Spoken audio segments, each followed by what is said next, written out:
Buongiorno e ben ritrovati con il TG Flash di New Sicilia, di eseguiti i titoli più importanti della mattina. Lutto a Catania per la morte dell'avvocato e politico Enzo Trantino, padre del sindaco etneo Enrico, si è spento all'età di 90 anni.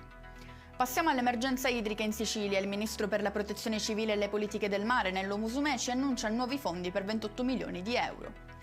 La giudice di Catania Yolanda Apostolico ha rassegnato le dimissioni dall'ordine giudiziario. Il plenum del CSM ha approvato la sua richiesta di lasciare la magistratura. È stata protagonista di critiche e polemiche per alcune sue decisioni in materia di immigrazione e diritti umani.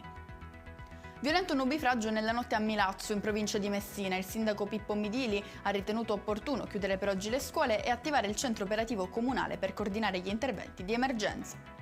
Aggredito un agente penitenziario nel reparto psichiatrico del carcere Pasquale di Lorenzo ad Agrigento. Lo ha comunicato Gioacchino Veneziano, segretario generale della Wilpa Polizia Penitenziaria, che parla di tanta rabbia e amarezza.